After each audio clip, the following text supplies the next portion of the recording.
As-tu déjà senti que ton cœur portait un poids que personne ne voyait?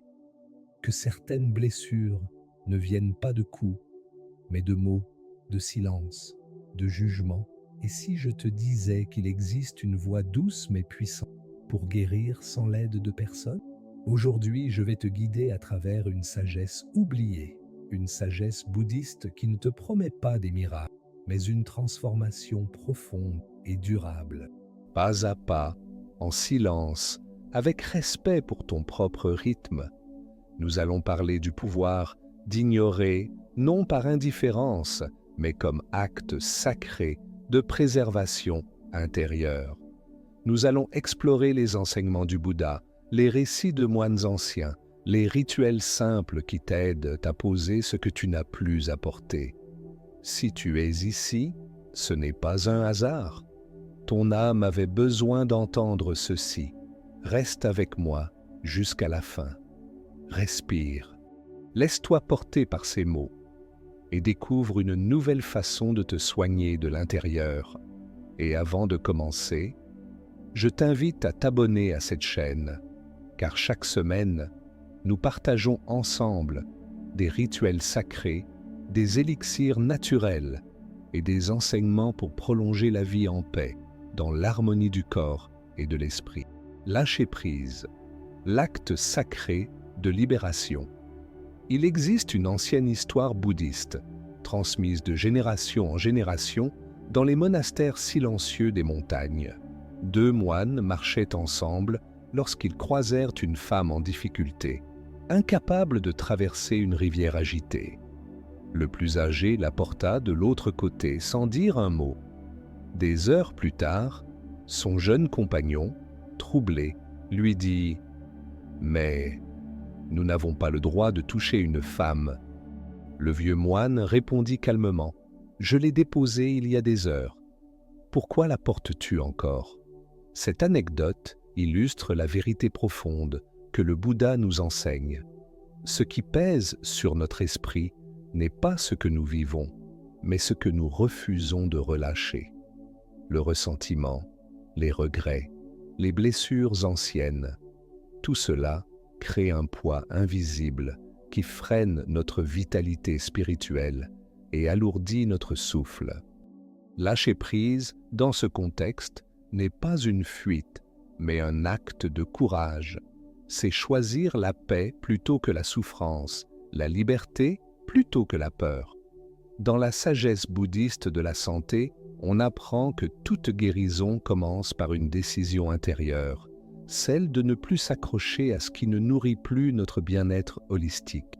Ce peut être une parole blessante, une trahison passée, ou même une image de soi figée dans la douleur.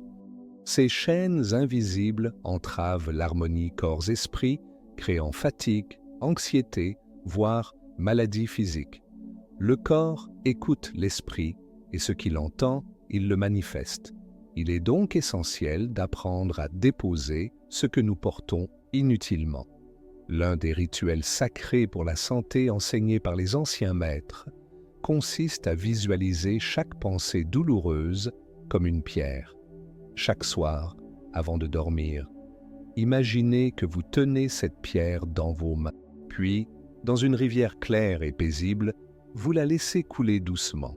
Ce geste symbolique, répété avec sincérité, allège le cœur et restaure la vitalité spirituelle. Souvenez-vous, le passé est un lieu de référence, pas de résidence. Lorsque vous choisissez de vivre le présent, libéré des charges mentales, vous ouvrez la porte à une vie plus légère, plus fluide et profondément alignée avec la sagesse naturelle de votre être. Solitude comme chemin vers soi. La société moderne associe souvent la solitude à l'abandon, à l'isolement, au vide. Pourtant, dans la tradition bouddhiste, la solitude est une porte sacrée. Elle ne signifie pas l'absence d'amour ou d'attention, mais plutôt la présence totale de soi à soi. C'est dans le silence et le retrait du tumulte extérieur que naît l'authentique rencontre avec notre être intérieur. Imaginez un lac limpide au lever du jour. Lorsqu'aucun vent ne trouble sa surface, il reflète parfaitement le ciel. Il en va de même pour notre esprit. Tant qu'il est agité par les voix, les attentes ou les peurs du monde extérieur, il ne peut percevoir sa véritable nature. La solitude, choisie et habitée avec conscience, devient alors un espace de clarté. Elle nous permet d'écouter la voix subtile de notre intuition, souvent noyée sous les bruits de la vie quotidienne. C'est aussi dans cette solitude consciente que débute le véritable soin de soi. En apprenant à savourer notre propre présence, nous comprenons que le bonheur n'est pas une chose à obtenir à l'extérieur, mais une graine à cultiver à l'intérieur. Nous apprenons à être notre propre refuge, notre propre guérisseur, notre propre source de lumière. Ce retour à soi restaure l'équilibre entre le corps, le souffle et l'esprit. Dans les pratiques naturelles de guérison, le silence est un médicament.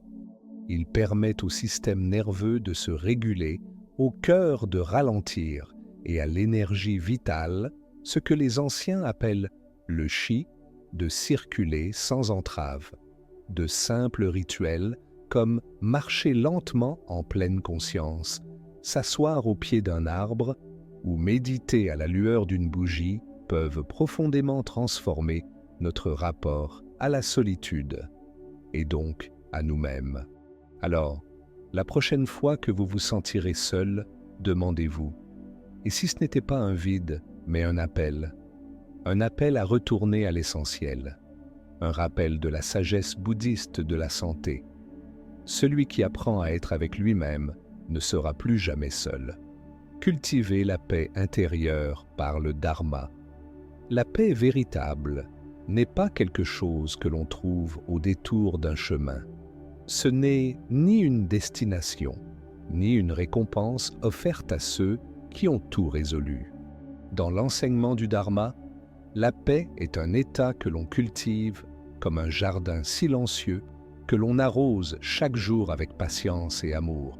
Dans ce jardin intérieur, 3 graines doivent être semées: la pleine conscience, l'acceptation et la pratique intentionnelle. La pleine conscience nous ramène dans l'instant présent, là où le passé ne pèse plus et où le futur ne fait pas encore peur. L'acceptation nous enseigne à faire la paix avec ce que nous ne pouvons pas changer. Et la pratique intentionnelle, rituel du matin, infusion curative, geste simple de gratitude, enracine cette paix dans le corps. Imaginez une rivière. Lorsqu'elle rencontre un rocher, elle ne lutte pas. Elle le contourne, elle l'embrasse, puis continue sa course. Voilà l'image que nous propose la sagesse bouddhiste de la santé. Vivre comme une rivière, fluide et persistante. Ce n'est pas l'absence d'obstacles qui crée la paix, mais notre capacité à les traverser avec douceur. Les enseignements anciens nous rappellent aussi cette vérité universelle. Tout change, tout passe, y compris la douleur, l'angoisse, la colère. L'impermanence est un soulagement pour l'âme. Savoir que rien ne dure, pas même nos tempêtes, allège le cœur et fortifie l'esprit. Alors, pour cultiver la paix intérieure, ne cherchez pas à fuir l'agitation du monde. Créez en vous un espace où elle ne peut vous atteindre. Pratiquez les rituels sacrés pour la santé. Respirez profondément. Souriez doucement. Et rappelez-vous, la paix n'est pas dehors. Elle est déjà en vous, attendant que vous l'écoutiez. Transformez la douleur en force. La souffrance, dans la tradition bouddhiste, n'est pas une punition. C'est un maître, un guide silencieux qui pointe ce qui a été négligé, oublié ou refoulé. Là où ça fait mal, il y a un appel à la conscience, un appel à grandir. C'est en cela que la douleur peut devenir une porte vers la transformation intérieure. L'histoire du Bouddha et de la graine de moutarde illustre cela avec justesse. Une femme, brisée par la perte de son enfant, supplie le Bouddha de lui rendre la vie. Il lui demande de trouver une maison où la mort ne soit jamais entrée. Après une longue recherche, elle revient en larmes, car chaque foyer connaît la perte. Cette révélation n'a pas effacé sa douleur, mais elle a brisé son isolement. La souffrance est universelle, et c'est en elle que naît la compassion. Transformer la douleur commence par l'acceptation radicale. Reconnaître ce qui est là, s'enfuir. Cela demande du courage. Mais c'est ce même courage qui fait pousser le lotus au milieu de la boue. Dans chaque larme, il y a un germe de force. Et cette force ne vient pas de la résistance, mais de la résilience. Cette capacité à se relever, à recommencer, à s'ouvrir encore, malgré les cicatrices. Pour soutenir ce processus, il est essentiel d'adopter des pratiques naturelles de guérison. Une simple tisane de gingembre et curcuma apaise non seulement les inflammations du corps, mais calme aussi le feu intérieur. Une marche en nature, les pieds nus sur la terre, permet au cœur de se réenraciner. Chaque geste de soin est un acte de reconquête intérieure. Rappelez-vous, vous n'êtes pas défini par ce qui vous est arrivé. Vous êtes défini par ce que vous choisissez de faire avec cette douleur. Ferez-vous de votre blessure un mur ou une fenêtre par où la lumière peut entrer? Le pouvoir de l'auto-guérison. Guérir ne signifie pas effacer la douleur, mais apprendre à l'habiter avec sagesse. Le véritable chemin de guérison commence à l'intérieur. Ce n'est pas dans les promesses extérieures, les solutions rapides, ou l'attente que les autres nous sauvent, mais dans l'acte courageux de se tourner vers soi, avec bienveillance. La sagesse bouddhiste enseigne que l'autocompassion est le premier remède. Trop souvent, nous parlons aux autres avec douceur, mais nous nous parlons à nous-mêmes avec dureté. Nous rejetons nos erreurs, nos échecs, nos blessures. Pourtant, guérir demande de s'accueillir, même dans ses fissures. Comme dans l'art japonais du kintsugi, les cassures sont réparées avec de l'or. Les cicatrices deviennent sacrées. Dans cette voie, la pleine conscience devient une médecine puissante. Observer ses émotions sans les juger.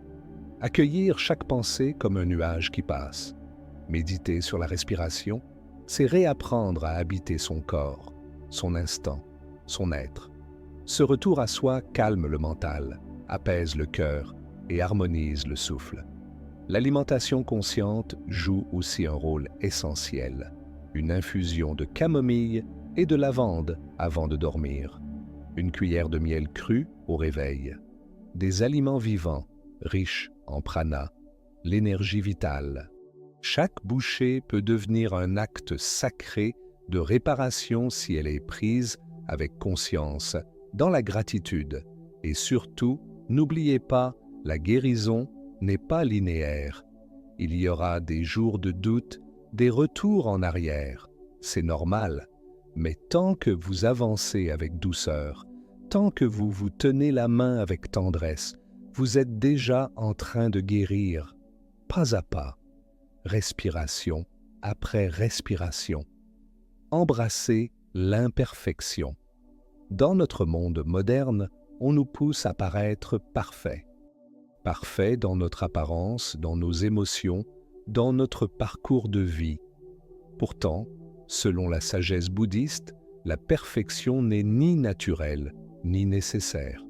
Ce qui est vraiment sacré, c'est ce qui est authentique, même si c'est fragile, abîmé ou inachevé. Vous n'êtes pas brisé.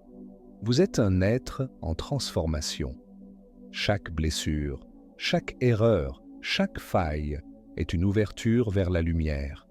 L'art du kintsugi, déjà évoqué, est ici plus qu'une métaphore. C'est une voie. Réparer avec amour ce qui a été cassé, non pour le cacher, mais pour l'honorer, pour montrer que la souffrance, accepter son imperfection, c'est aussi lâcher le masque, oser dire « je ne vais pas bien aujourd'hui, j'ai peur ». C'est dans cette vulnérabilité que l'humanité, L'imperfection rapproche les cœurs. Elle crée des ponts, là où la perfection érige des murs. Et dans cette acceptation, pardon envers soi-même d'avoir été trop dur, d'avoir mis trop de temps, de ne pas avoir su mieux faire. Pardonner, ce n'est pas oublier, c'est retirer la charge émotionnelle, c'est dire « je me libère, je mérite la paix ». Alors, chers voyageurs intérieurs, rappelez-vous, vous n'êtes pas ce que vous avez vécu, vous êtes celui ou celle qui a survécu, qui continue de chercher la lumière, même au cœur de la tempête. Et ça, c'est déjà une forme de perfection, une perfection pleine d'humanité. Amour de soi et guérison collective. Dans le silence du temple ou dans le tumulte de nos vies modernes, une vérité persiste. On ne peut pas guérir ce qu'on ne respecte pas. Et trop souvent, ce que l'on oublie d'honorer, c'est soi-même. L'amour de soi n'est pas égoïste. C'est la fondation de toute guérison véritable. Comment offrir de la compassion aux autres si l'on ne sait pas s'en offrir d'abord? Comment être un canal de paix si l'on se maltraite intérieurement? Comme le dit la sagesse bouddhiste, prends soin de la lampe avant d'éclairer les autres. Aime-toi comme tu aimerais un enfant blessé, avec patience, avec tendresse, avec douceur. Écoute tes besoins, tes limites, tes rythmes. Respecte ton corps, temple sacré. Nourris ton esprit, jardin fragile. Apaise ton cœur, tambour de ton monde intérieur. Et quand tu guéris, même partiellement, tu deviens lumière pour les autres. Ta simple présence apaise. Ton écoute guérit. Ton calme inspire. La guérison est contagieuse, dans le plus beau sens du terme. Elle rayonne. Elle touche. Elle réveille. Rappelle-toi enfin, personne ne peut te sauver à ta place, mais personne ne peut non plus t'empêcher de te libérer. Guérir, c'est une responsabilité, mais c'est surtout une grande liberté. Tu n'es pas ton passé, tu es l'espace sacré dans lequel le présent se transforme. La guérison est un voyage sans fin. La guérison, ce n'est pas une destination. Ce n'est pas un point d'arrivée où tout est parfait, où plus rien ne fait mal. Non, la guérison est un chemin, une danse lente entre lumière et obscurité. C'est un art vivant qui se tisse un jour à la fois. Certains matins, tu te sentiras fort, aligné, en paix. Et d'autres, brisé, vide, fragile. Et c'est normal. La sagesse bouddhiste nous enseigne que tout est impermanent. Même la douleur, même la joie, même les cicatrices. Ce que tu ressens aujourd'hui ne définit pas qui tu es, mais qui tu es en train de devenir. Sois doux avec toi. Nourris-toi de silence, d'acceptation, de gestes simples. Bois des infusions qui réconfortent, mange des aliments qui guérissent, respire avec gratitude. Chaque petite habitude, chaque pensée bienveillante, chaque pas vers la paix intérieure est une prière silencieuse adressée à ton propre cœur. Tu n'as pas besoin d'être parfait pour être en chemin. Tu n'as pas besoin d'avoir tout compris pour avancer. Ce que tu vis maintenant est exactement ce que tu as besoin de traverser. Pas comme punition, mais comme initiation. Tu n'es pas en retard. Tu es là où commence la vraie transformation. Alors, respire, laisse aller. Et rappelle-toi, tu n'es pas ta douleur, tu n'es pas tes erreurs, tu es un miracle en main. Ce que tu portes n'est pas toi, ce que tu traverses n'est pas la fin. Chaque douleur ignorée, chaque silence gardé, chaque pas fait dans la solitude t'a préparé à cette vérité. Tu peux te guérir sans attendre, en apprenant à ignorer ce qui te tire vers le bas, les critiques, les attentes irréalistes, les anciens schémas. Tu ne fuis, tu choisis. Tu honores ton espace intérieur. Tu fais ce que tant oublie, te protéger pour mieux t'ouvrir à la vie. Alors je te pose cette question. As-tu déjà expérimenté un élixir spirituel qui t'a apporté la paix intérieure? Si oui, partage-le avec nous dans les commentaires. Ta lumière peut éclairer le chemin d'un autre. Et surtout, n'oublie pas de t'abonner à cette chaîne. Ensemble, chaque semaine, nous semons les graines de la longévité, de la conscience et du bien-être holistique. Le prochain épisode t'apportera un nouveau rituel sacré pour fortifier ton cœur et ton esprit. À très bientôt, dans la paix et la sagesse.